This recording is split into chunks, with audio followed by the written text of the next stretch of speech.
My name is Richard C. Pendry, and I'd like to invite you to the first ever Hard to Kill podcast. For those of you that don't know me, I'll give you a quick introduction. I was in the Parachute Regiment before I became involved in the lucrative but very dodgy world of the private security companies in Iraq back in 2005, just after the invasion. I was in Iraq for over 2 years before moving to Afghanistan, where I spent a further 6 years. Since 2015, I've been working as a security consultant all over the world, helping organisations ensure that they can respond effectively to unwanted incidents and sudden disruptions. I'm also a published author. My book, Damascus Redemption, being released in 2017. Back in 2005, I changed my life. I traded in my successful career as a businessman to work as a mercenary. On my journey over the last 18 years, I met some incredible people with some truly amazing stories. And in order to stay alive, I had to learn new skills very quickly. Hard to Kill is here to teach you those skills and a whole lot more. It's here to give you an edge. It's here to give you skills and knowledge that will make you more resilient, harder to kill in the 21st century. So strap yourself in and get ready for the ride. This could get emotional. My first guest on Hard to Kill is Julian King. Although Jules and I were in the Parachute Regiment, we didn't serve together. We met first in Iraq when we were working for the same private security company. Unfortunately for him, his time in Iraq was cut short when he was blown up in an IED, a roadside bomb. Since then, he has had a very successful career in social care, fostering over 100 vulnerable children, and has recently launched a company providing support for young, vulnerable mothers. A complete contrast to running around with a gun, or is it? But the thing that Hard to Kill is most interested in is the totally awe-inspiring physical transformation which he undertook during lockdown. So ladies and gentlemen, with no further ado, let's give a warm welcome to Julian King. Yes! Jules, how are you doing, mate? Yeah, good, thanks. How are you doing? Great, great, great. Thanks for coming along this morning. Yep, great. So, one para, joined the Parachute Regiment. Now, you had a bit of a harder time than most people. Yeah. Do you want to tell us about that? Well, yeah, I mean, when I was 16, I joined the Marines, so I don't think I'd even really heard of Parachute Regiment initially, but I wanted to join the Marines. I'd seen this picture during the Falklands War of a Marine yomping. And, with the flag on his back. Yeah, that's right. I think it was that one. And I thought, I want to be that man. So Marines was where it was at for me. So I joined them when I was 16, and I ended up getting injured during that process with shin splints. I think it was around about week 22, 24, so quite near the end. It's like a 28-week course, isn't it? Yeah, that's right. And I'd been prepping for the 30-miler, but just I could hardly walk through these shin splints, so I ended up going to hunter troop, and then just ended up, once I seen all my mates, passing out, going on, it was soul destroying to me. So I just like, right, that's it, I'm leaving, and instantly regretted it. And I think back in those days, they just, they were just like, you want to leave, right, away you go, sort of thing. There's no real sort of like, don't leave, this sort of thing. So I just that was because there were so many people joining, wasn't it? Yeah, they could take their pick. Yeah, loads of people. Big, really, really big intakes. It was like just loads of us.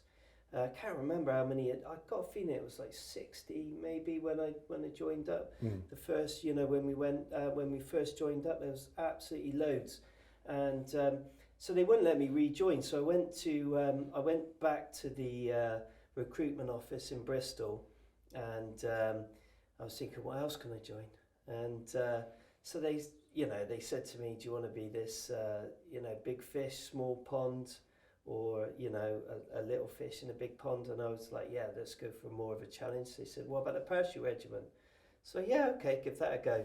And actually it steamrolled fast. I think it was only about 4 or 5 weeks, and I was there doing prac, you know, the potential recruits course, and yeah, so right from that moment, they knew that I'd been in the, you know, potentially the Marines, and the way that they'd seen it was that I failed it, which I had, because obviously I'd left, I'd not completed it, and got And my so green Parachute beret. was your second option. Yeah. Yeah, so they looked at it reject. like that, so they absolutely hammered me, which actually I think made me a better soldier, if I'm honest, because it was a tough time, especially those early days. Yeah. When did you join? Oh God, no, I think it was 94. Okay. Yeah, I think it was 94, 95, somewhere around there. I think I'd done prac. I think it was 94. But I spent a lot of time in training during the Parachute Regiment, because we had so many people fall out that we had to wait for 3 other platoons to join us. Before there was enough to go yeah, forward. so I think my entire training almost lasted around about a year. Wow. Okay. So I think initially it was like 94 I joined, but yeah, so then during the summer it was just like we were just treading water, waiting for more and more people to join up to finish the second phase, which was like P Company, and then on to Bryce Norton, because obviously back then we used to just go straight on to Bryce Norton. Yeah. Nowadays it's a bit different. Yeah, nowadays because of the defence cuts, there's not enough aircraft, and guys don't get their wings for. That's it. For yeah, absolutely, yeah. Yeah, so that was it, and then I think throughout my training, obviously the stigmatism of being a bootneck. Yeah, that's it initially. But I left all that behind. The Paras was much more my cup of tea, because I'm quite rough around the edges, and I think, you know, the difference between the Marines and the Paras is it's much more rough around the edges than the Paras, isn't it? You know, I think it's more a direct approach. It's much more, it's black and white. It's much rougher, and I prefer that approach. Yeah, I mean, I worked with the Marines 4-5 up in the Arctic job. I was an Arctic warfare instructor, and you could see it was a bit more process driven. We were left to get on to do our own thing. So I can agree there. But I mean, I really enjoyed my time in Iraq working with the bootnecks. We had this close brotherhood type thing, you know, this close commonality. So and I always like working with the bootnecks. There's definitely, you've got this real similarity, because they're both hard courses, no doubt about it.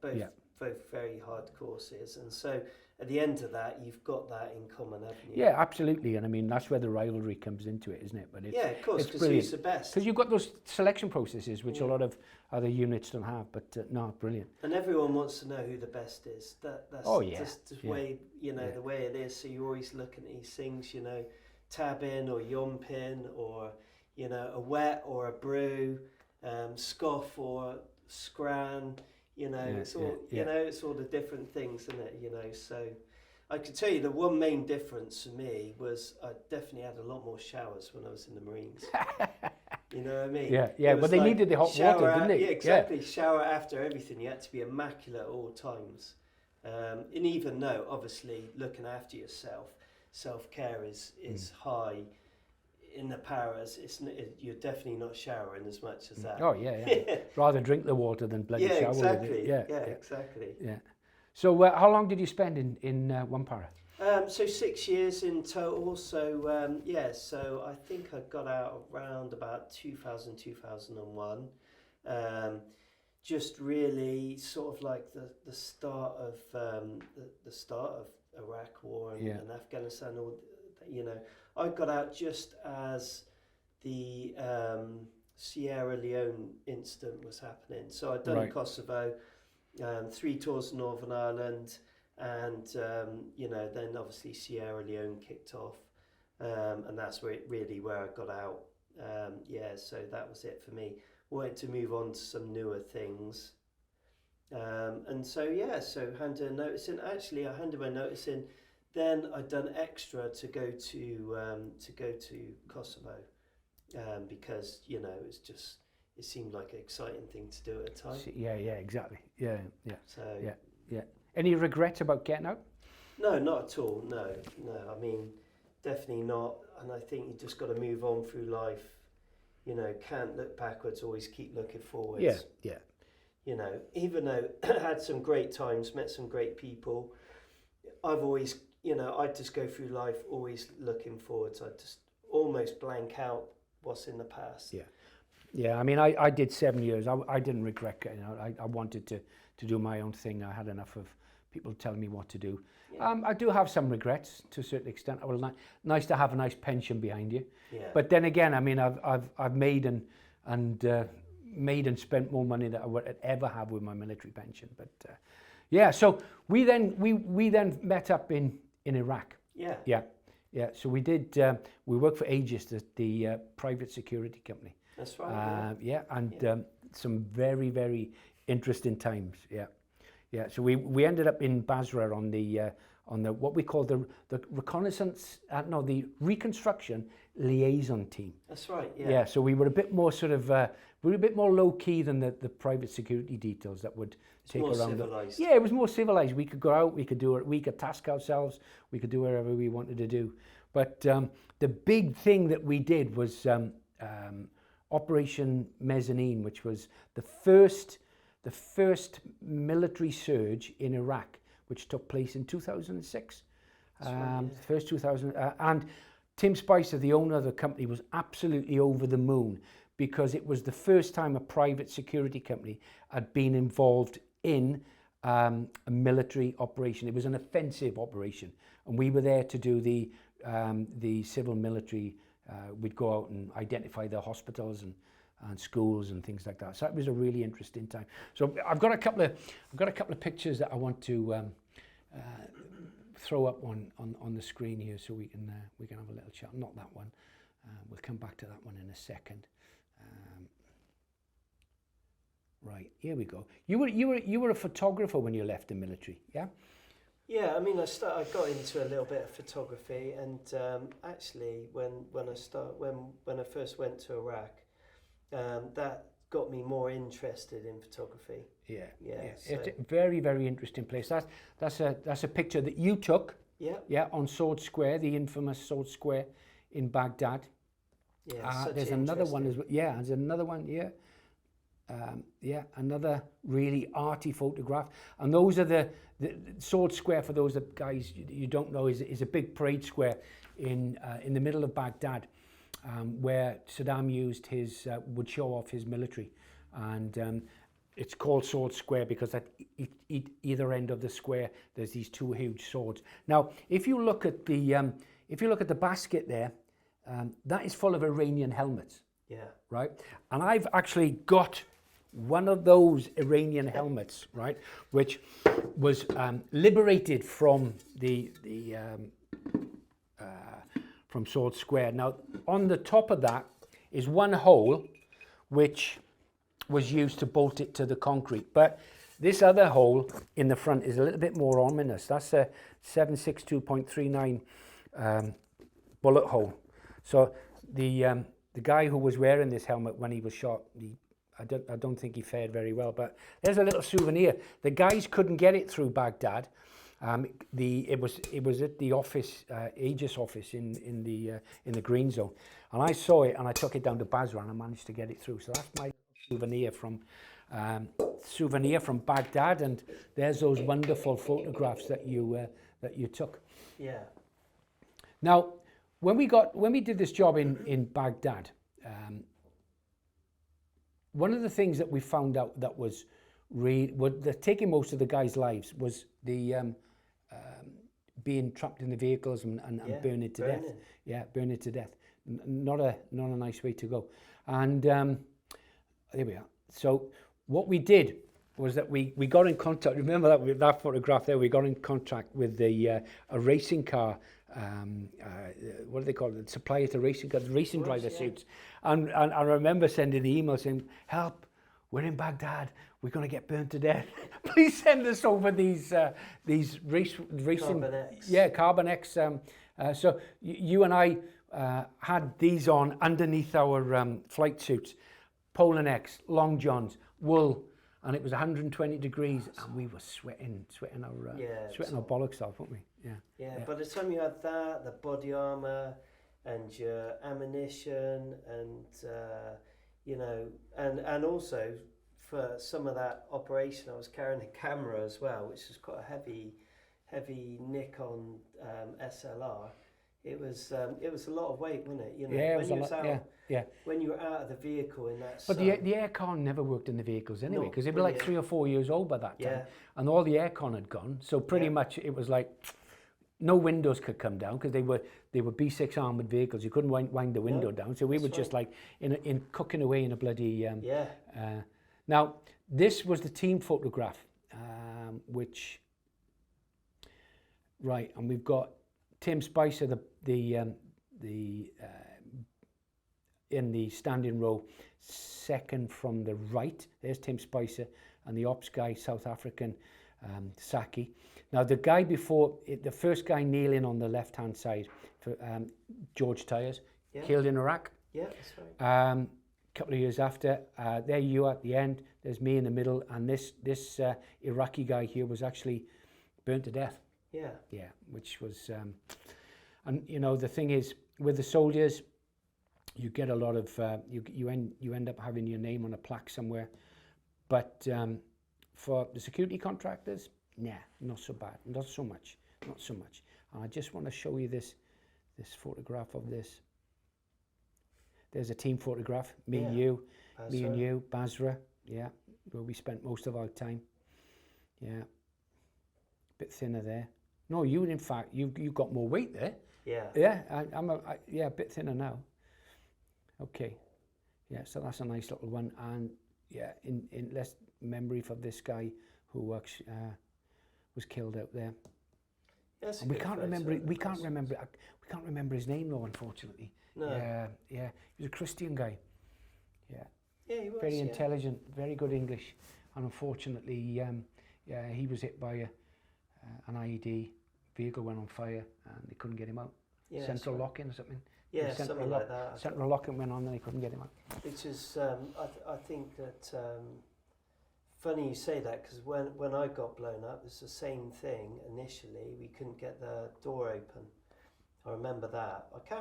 I mean, it's hazy for me thinking about it all, but I definitely remember, because we had a driver, Craig, and I remember him trying to open the door, and I thought he was just messing around. Okay. And you couldn't get the door open? No, couldn't get the door open. It was something like the central lock-in or something.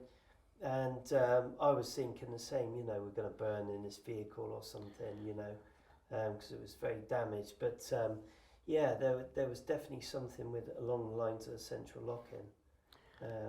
Now, I was the team leader at the time, and the team had been blown up twice. Once before you joined, and obviously the time that you were involved in that incident. And on both occasions, I was on leave. On both occasions, right? And I actually had a few lucky escapes in Afghanistan. But I always remember in Basra with the rest of the guys, they said to me, Dickie, when you're going on leave, because we want to book the same dates as you. You lucky bastard. Yeah. But anyway, so yeah, I mean, and that folds into it nicely, where we talk about actually why you were cut short, because you were involved in this horrendous attack. Yeah, I mean, what do you remember of that? On the actual day, I don't remember much about it. Apart from we'd gone to a school. I knew we'd gone to a school, and there was general feeling on the ground that something was going to happen. We had some of the local guys working with us, and they were not happy that day. Okay. So they were, you know, it's hard to describe really, but they just weren't. I think they'd heard something. Something had spooked them. So that day we were all a little bit on edge anyway. But we'd gone and done the mission, and then we were coming out of Basra, and there were horrendous traffic, so it was a bit of ramming of cars and this, that and the other, and we'd all got split up. So I think I was 3 out of 4 on the vehicle. Sure, there was 2 in front, and we had got out the main sort of like, you know, the main hustle and bustle of Basra, and then we had, you know, we'd come off of this sort of like the main road, and we'd gone to go up this road, this side road, and then we were nailing it because we were behind. So I think when, you know, I was basically, that I just remember before it happened, I was on the radio letting them know that we were then clear of the traffic and we were making our way towards the front two vehicles. Right. So I was sort of like leant forward and I was on the radio like this, basically letting them know that situation. And I looked over and I'm sure we were doing about 90 or 100 miles an hour at that point. We were shifting down through there. And I think that's probably what saved my life, because obviously the EFP, I also remember a mound of something, but there was, I mean, they were everywhere, weren't they? So it mounds of sand were everywhere, dead dogs everywhere. Looking back on it, it's probably where it was. And I just remember just ticking over my mind thinking, yeah, it's another one. And I was sort of like leant forward like this, giving a sit rep, and then boom. Obviously EFP had gone off, but which went through the back. And I think because we were doing, like, say, I'm pretty sure we were probably, must have been close to a ton at that stage, because we were shifting down through there. And I think if we'd have probably been in a convoy doing whatever, 30 or 40 miles an hour, I think it would have probably come through and took my head off, to be honest. But yeah, so we were lucky really because of the speed. And we were vehicle 3 out of 4. I think they just assumed that we had the client. Yeah. So, you know, because there were obviously 2 vehicles went in front of me, so they must have let those through before they triggered. Yeah. Where was the rear vehicle? Where was the gun truck? Yeah, it was behind us, trying to work its way out through. Trying to work its way out through. So whatever, I can't even remember how far behind they were. Just can't, you know, some parts of it is hazy. And then the next thing I remember is trying to get out through that door. And I remember thinking the vehicle's on fire.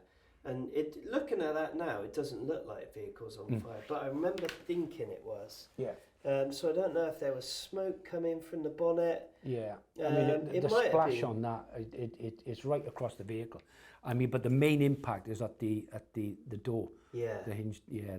Which goes all the way through, and then out through the armour on the other side. So on one of the photos, you can see where it's gone through there and then out through the other side. And I just remember thinking, I'm going to burn alive in here, you know, we need to get this door open. So I'm saying to driver Craig, you know, open that fucking door, you know. And I thought he was messing around. Like, and I was just thinking, this isn't a time to mess around, you know what I mean? Yeah. Just want to get out of this vehicle. And then I remember him holding it, the handle, and I'd got myself in a position where I was like kicking the door. And I think I was like booted it 2 or 3 times, and I just felt like a solid wall really, because I mean, obviously the armour in these vehicles are significant, aren't they? Oh, yeah, I mean, you know, a normal Toyota Land Cruiser is just over 2 tons. Retrofitted with the armour is 4.5 tons. Yeah. You can't go smashing the windows. No. You can't roll the windows down. And those doors, even if the vehicle's on its side, you've got to be a gym bunny to be able to push that door up. You really, really have. So, yeah, I mean, if you get caught in one of those, you can't get out. It's a coffin, basically. Yeah, and that's what it felt like. Yeah. It felt like a coffin, and panic was starting to, and you know, and there was a lot of shouting in the vehicle, and I just remember saying, you know, shut the fuck up.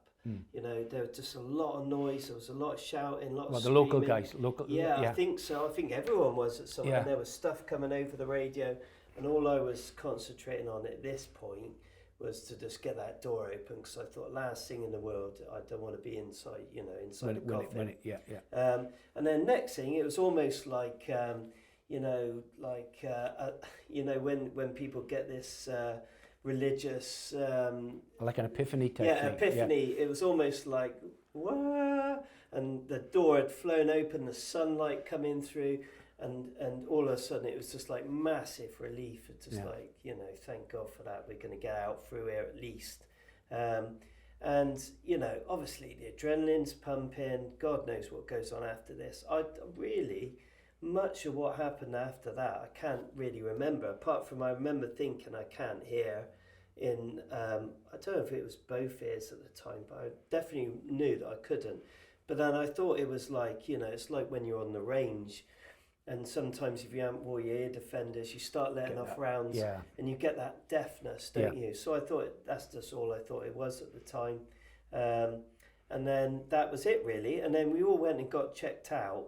And but luckily it wasn't a complex attack. They didn't follow it up. No, it was just the EFP, the explosively formed penetrator going off, and then they just bugged out. So they didn't follow it up, which was no, there's no follow up. So that was one good thing. And then we all eventually we basically fragged the vehicle because there's no way we could have recovered it. And they didn't want stuff being recovered from in there. You know, the stuff that we had, they didn't want them using. So a couple of thermalite grenades in, burned the vehicle out, which obviously that was a big deal. I remember it took a fair while to get authorization to do that because obviously it's a lot of money's worth. $250,000. Yeah, that's it. So you didn't want to. No one wanted to take on the responsibility for fragging it, but we did. We fragged it and then obviously got out of there. When the local guys had shrapnel in him. In his legs, wasn't it? In his legs, yeah. So he was bleeding. Can't even remember. We must have done some sort of first aid. I can't remember any of that at all. I do remember telling him to shut the fuck up a few times though. Just purely not out of nastiness, just because I wanted to get focused on what was going on and just like try and work out a way out of there really. You know, because you're obviously waiting for follow-up or you're waiting for, you know, anything, you know, you just want to make sure, you know, getting it all right. Yeah, you want to get out of Dodge as quickly as possible. That's right. And then afterwards, that was it. We went back to the med centre.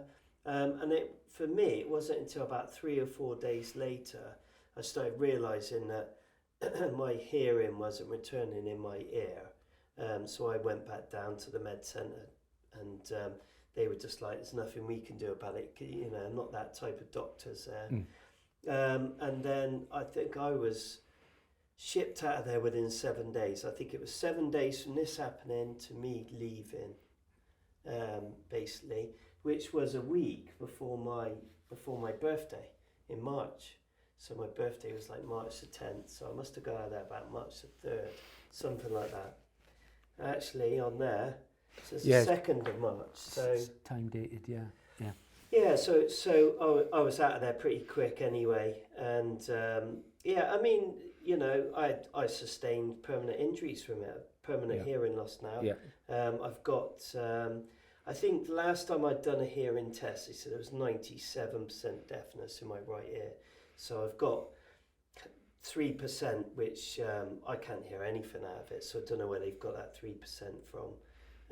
But completely deaf in my right ear. Did lead to a few other problems. So I had some problems with balance for about a year, not being able to balance properly, feeling like sick, like almost like seasickness, I think. Because the inner ear, it controls all your balance and everything. Yeah, isn't it? and it got damaged. And so they tried this like minor op with putting silicone, rebuilding the inner ear with silicone, which didn't really work. But then it went away after a year. The sickness went away, balance seemed fine. Permanent ringing in my ears, which I still have now to this day. And obviously they said, you know, you need to wear hearing aids, which I don't. So that really was it. And I also, you know, had post-traumatic stress disorder from that. And I think overall, from just working in Iraq, if I'm honest, because when you're working in an environment like that day after day, whether or not something happens to you or not. You're always on edge. You're always thinking you can't relax. No, that's it. And you have a couple of years of that. You know, I was out there 2005 to 7. And after a couple of years of that, you know, it just, your body, your mind is there. It's in war mode all the time. It's hard to come away from that, and then you can't just switch that off. I remember being sat in the restaurant when we were having lunch the one day, and the amount of IDF that was coming in, you know, 3, 4, 5 times a day, mortar rounds and rockets coming in. And I always remember this, that there were 4 or 5 of us that were sitting around the table, and the explosion landed really close. It was, you know, it would have been, I don't know, 100 meters, 150 meters. And I remember the dust actually coming down from the ceiling and landing on the food, and we were covering over our food as we were eating. And I remember looking around this restaurant, the B&B, and there must have been, what, 40 tables, 50 tables. Every other person in that restaurant was under the table, and only us 4 or 5 Aegis guys were sat around like nothing had happened. Yeah. And I said to myself that day, nah, I need to go, because I'd become numb to the amount of danger that was there. Yeah. And, you know, that was a realization to me that all those guys under the table, and we just carried on as if nothing had happened. That's right, yeah. And I was exactly same point, you know, and I remember, I think it was, might have been, so that was in the March, I think it was the Christmas before that I'd spent in camp. And it was either Christmas Day or New Year's Eve. I was trying through the really bad internet to, I think it was like Skype. Do we use Skype? We used to use Skype back then. And the thing is, in the bottom left-hand corner, it would tell you the number of people that were on Skype. And it was never a million. It was like a couple of 100,000. So yeah. And it was always shite, wasn't it? Yeah, it was rubbish. So I was Skyping the wife, and we started getting income in, and that was close. And I was carrying on chatting to her, and she was, oh, what's that in the background? I said, oh, you know, we're just under attack. Yeah. But almost the same as what you were saying then, didn't really get any, my heart rate wouldn't have changed. It was just like normal. We never got out of bed, didn't we? We never ran to the thing. It was just like, we got really complacent. Yeah, and I think you're right that you get to that, and that's what I'm talking about. When you've spent that long in a war zone, and let's be honest, because realistically, especially those 2 years, there was a lot going on. It was full on. It was game on every day. It was every day, and you're going out through those gates ready to rock and roll. But it was everyday life. So I think when you come back from that, whether it's from being blown up or whether you're just returning from it, it's very, very difficult to adjust. I think it takes many years to adjust, to get away from that level of stress and that you've become accustomed to. Yeah. Are you sorry you did it? Iraq? Oh no, I enjoyed my time there. It was a really good time in my life. Made some great friends and learned a lot about myself. You know, being in that situation. You learn how resilient you can be. You know, when you talk to people about what you've done, you know you've done this. A lot of people will look at you as if you know, why would you do that? Well, it seems crazy, you know. But bearing in mind, we're soldiers. You know, from an early age, we're brought up on this. From children, really. So to go out and do this job, this is what we're made for. This is what, you know, when they say brainwashing, that used to be the old saying. When you first got to the depot. That's we were brainwashed. Exactly. Absolutely. We were totally indoctrinated. Killing machines. Into machines that can sit there eating scarf while rounds are going off random. You know, but you still carry on eating your food because that's what you're there to do. You're not, you know, and that's really what they made us into. So going out to do that was really... It's like a natural extension, wasn't it? It felt like I was made to do this stuff. You know what I mean? But the military hated us. Of course. Because we lived in our own little rooms that were en suite, air conditioned, Sky TV, paid a shitload of money, and they lived in non-air conditioned tents for a fraction of the wages. We had more weapons and better weapons, I would say, than a lot of the Brit Mill call signs out there. I mean, most of the time we had better weapons. I spent some time in the early days in Talil, just sort of like north of Basra, isn't it? And I remember that this one guy turned up at the gate once with a local guy, opened the boot up and had a boot full of weapons, AK-47s in there, pistols, frag grenades, ammunition, everything you could lay hands on, and I bought a pistol. Do you know what I mean? Because actually, I remember at the time, one of the biggest threats was the police out there. You know, and I didn't want to be captured or anything. So I thought it was a safer option. I bought this pistol. You know, we used to take out because that was the environment we're in. So it cost me $100. So for a pistol and a couple of clips. But I mean, ultimately we ended up getting our own weapons and stuff, and you know, and they were good weapons. They were all new. Brand new. Yeah. M4 Colt Commandos. Yeah. The mini-me's, yeah, absolutely. Yeah, right. So, okay, well, we'll take a break now. We're going to have a coffee break. So grab yourself a coffee, grab yourself a brew, and we'll come back to part 2. So as I mentioned before, I'm an author, and this is my first publication, Damascus Redemption. It's a parallel story set in Iraq 2007 and at the time of the Third Crusade in 1191. It's been likened to Andy McNabb's Bravo 20 meets Dan Brown's Da Vinci Code. It's available on Amazon, and you can find the links below. So welcome back to the first Hard to Kill podcast with Julian King. We left off with Iraq, but I want to move on to what you did for a number of years and what you're still doing now, which is fostering. Yeah. Now, I mentioned that it's completely different to running around with a gun and shooting things up and all the rest of it. However, you mentioned that there are a certain amount of things that you learned in the military which led you in good stead to being able to foster over 100, let's face it, troubled youngsters. Yeah, and I think the skills that you get from the military, and I would say specifically Iraq, working under pressure and working under stress and unpredictability of each day. So, like when we were discussing before, but before you go out each day, you never really knew what was going to happen. But some days were uneventful and other days were seriously eventful. Yeah. And that is exactly what fostering's all about, really. And it's being able to cope with those events when they happen, staying calm under pressure, and realistically just problem solving. So you'll get something out of the blue, and it could be something totally bizarre you wouldn't even think of, and some of it very serious. And realistically, you're sort of like left to deal with the situation. I mean, you have other agencies that are involved, social workers and emergency teams and blah blah blah, but majority of the time they're overstretched.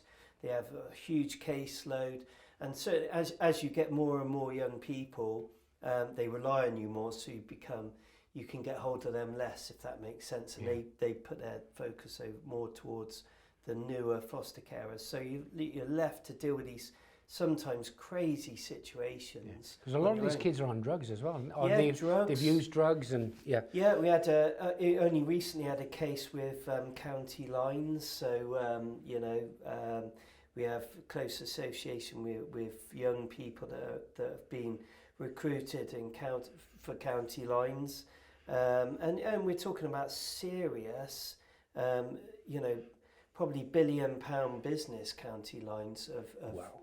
With the drugs, networking young people, and these are vulnerable young people, and the guys can spot their vulnerable young people. So we come across that type of scenario very often. We have a lot to do with knife crime. A lot of young people carrying knives nowadays for protection, and because they're scared. And they just don't know how to protect themselves properly. So you're always sort of like dealing with these type of situations. A lot of child sexual exploitation. It goes on with both girls and boys. Again, a very, very problematic area for young people, especially vulnerable young people. And just very complex. We've had young people that have been kidnapped for 3 or 4 months at a time. Wow. And then they've come back to us after this period, and and when you look at it in war times, with people that have been kidnapped in war, very similar circumstances, and it's hard to appreciate that. But when you've been on, I've been to war and I've also done this job, there's a lot of similarities in there. You've got these young people that potentially could be kidnapped or made to work for people against their will. It's very similar to being kidnapped and having to deal with these situations. And ultimately we are as well. So real interesting sort of like transition. And I think when I started it, I wouldn't expect it to be quite as similar as it is.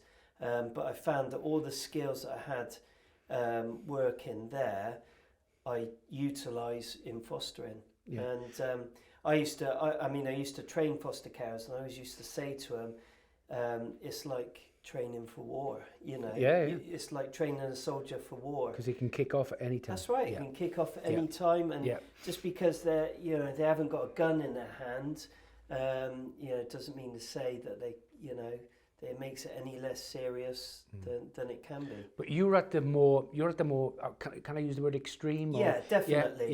Yeah, no doubt about it. And the most extreme edge.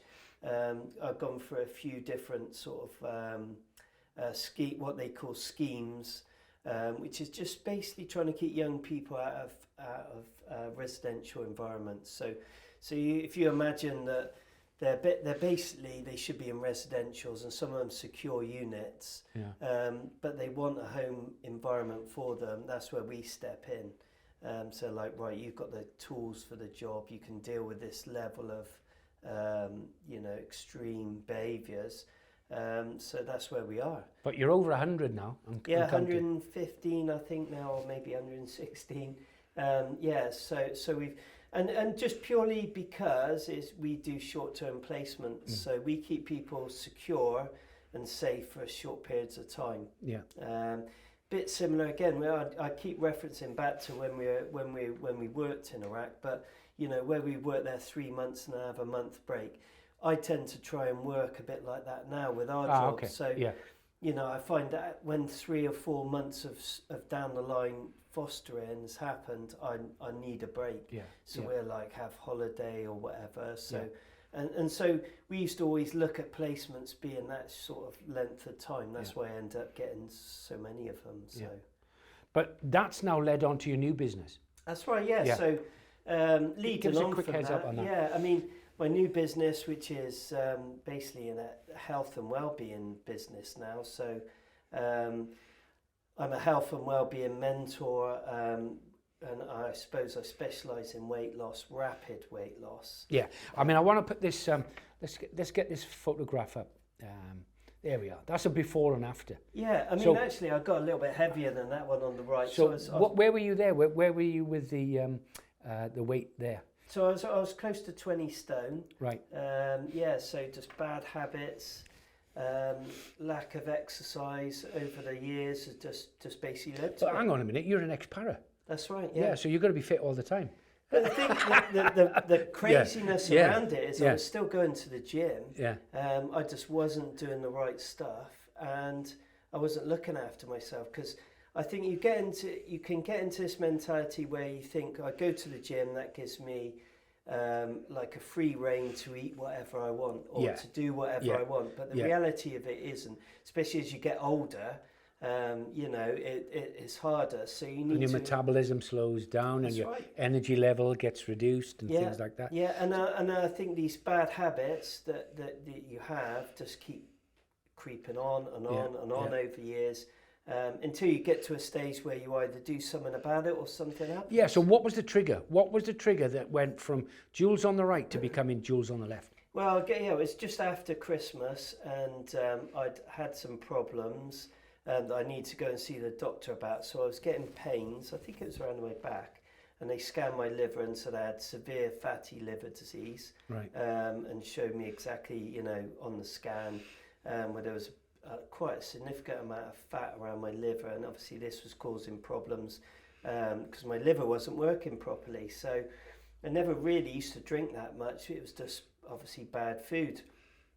I was also pre-diabetic, so I was having some problems with insulin, feeling a little bit lightheaded here and there, so I knew something wasn't right there. And I suppose, I was trying to think exactly, I was around about 48-inch waist, I think, so I knew for a fact that obviously I needed to lose weight around my waist. So I was at a stage, and I couldn't realistically find a way out. It was, you know, I couldn't imagine doing any more at the gym, and I couldn't find a way out. So I can't remember what brought it about. I can remember what brought it about. So my wife had cancer 4 years ago, and the nurse that helped her when she come out of cancer used to be a rep for one-to-one diet. So she said to my wife, you know, if you want help in losing weight, so we give her a shout, and she come out and explained all this to us, and it seemed simple to me because, like, and there's an example of some of the stuff on the table. It's like a ration pack of food. Yeah. You know, you probably get something very similar in ration packs nowadays.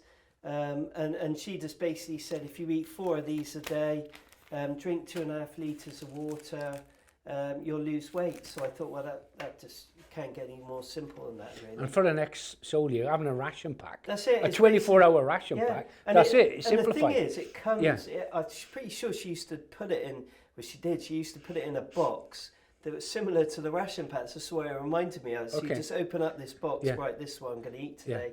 And so you started on the food side of it. You before you did anything.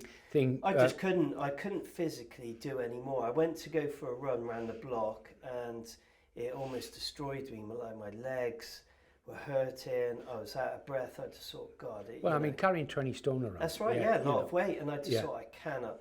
There's no way I can do this. It's got to be food diet. And so go on this. Fast forward 6 months, I lost 6 stone in 6 months eating those products. So just stuck to it every day. That's all I had. I had no other food in the fridge for us. Right. How did you find that though? Was it easy for you? Because the thing is, you'd gone from eating basically whatever you wanted, whenever you wanted. How did you get your head around that mindset? That's the key to it. So it's nothing. I thought it was motivation, but it's not motivation, because I think if you look at things like this with motivation, you'll fail, because not every day you'll be motivated. So you need to make things like this a habit, and you change that habit. So my habit, and it was very difficult initially, was going to be, this is what I'm going to eat. So get rid of all that food, this is what I'm going to eat. And as 3 weeks in was hard, but then once I got used to it, so I changed my mindset. Now I was eating this, it was easy. So it took about 3 weeks. Because 3 weeks. I've been reading a lot on the subconscious, and 95% of what we do apparently is we're on automation. We're not even thinking about it. Our brain set is actually, we've done it so many times. We get up in the morning, we have a routine, we go to work, we have a routine, etc., etc. We're on autopilot. It's only 5% of the time that we can come and really realize what's actually going on, and we can talk. Are you into meditation now? Yeah. We'll come back to that in a sec. But so it's breaking that neural linkage, the pathways, to get your brain to think in a different way, and and around week 3 that happened. It clicked in. I felt like a change. And that is when basically the penny dropped for me. I suddenly realised exactly the same. And I was getting into these habits, and it's funny you say that, because that's exactly what it was for me. Where I'd have something for breakfast, but then, I'd sit down and be having a cup of tea, talking over what we're going to do for the day or whatever was on, and there'd be a packet of biscuits there. And I would eat those packet of biscuits without even thinking about it. I wasn't hungry. It was just there. It's habit. And habit. It was because this habit was you were on autopilot. So once I changed that habit, once my brain had made that change, then it was easy. It was like, actually, it makes sense now. This is what I should be doing.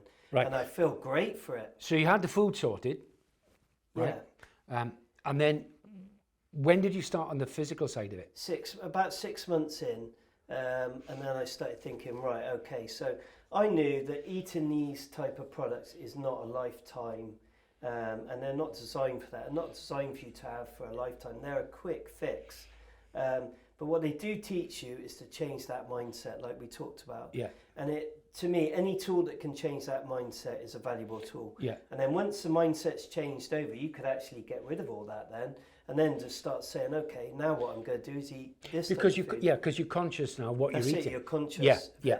So now you could be more conscious of it, like I am now, you know, and eating this, and I'm looking at what I put into my body, and you know, so that was quite easy for me to carry on doing that, but with food. So then I started thinking I need to bring in exercise. So, like, you know, just I started off cycling initially because I thought it's less impact. So I started going out cycling and just building up more and more up to the point where, you know, I was probably doing 50, 60 miles or something in a session, 3 or 4 times a week, started feeling much fitter. Had to up my food because obviously I was burning a lot more calories. And then it just sort of like, you know, went from there. I started looking more into how much food is associated with athletic performance. Right. I started noticing if I started tweaking my food, I was getting better performance in the gym, I was getting performance running, cycling, significantly better performance as well, not talking about a little bit. And I really then realised how important food is in the connection to how we physically are. Right. I just want to, again, we were talking earlier on, and you've done an event recently. Yeah. Tell us about that, and tell us where you were placed in that. Yeah, I think that's phenomenal. So it's the world, they class it as the world fitness event. I think it's a World Series of Fitness it's called. And it's High Rocks, German born, but it's throughout the whole world now. And it's a fitness event that is basically just, its purpose is to test your overall fitness, everything. So strength and cardiovascular. And it's exactly the same events broken down. Every time it's exactly the same event. So it's 8 1-kilometer runs split up with 8 events such as sledge push, sledge pull, rowing machine, you know, the erg rower, farmer's walk, burpees, lunges. So it's a bit like circuit training on steroids. Then. That's right, it is. And, and it's an absolutely brutal event that just tests your cardiovascular massively. And so it's obviously really popular because people want to test themselves. Whereabouts am I on the scheme of things? You know, if this is number 1, what number am I? Yeah. You know, because that's what we always want to know, especially if you're into it. Yeah. So if you're on Strava and stuff like that. That's it, exactly. You want to know where you are in the scheme of things. Yeah. So this works really well with that because you can even like look at where the world champion is and look at your stats when you've done an event and see how far away or what tweaks you can do. So it's interesting. So I come I think it was 26th in my age group, which is 44 to 48 or something along those lines, and which I was pretty pleased with. I reckon I could have done better. I had an injury the week before. I tore my stage 1 tear in my calf muscle on the outside, so it just held me back on the run. But I give it everything I got on the day. There's no excuses really. But I'm signed up again in October, and I definitely... So what was your overall... There's 4,000 people taking part? Yeah, so I scored around about 200 out of 7,000. 7,000? Yeah, 7,000 in London. Yeah, and that's gone from that guy on the right... Yeah, that's right, yeah. ...to that guy on the left. Yeah. Within what sort of time frame? Fitness, I mean, a year overall. A year overall. Fitness-wise, about 6 months. And I only trained for High Rocks 3 months. Right. So, I mean, the thing is, what I want people to be able to walk away from today is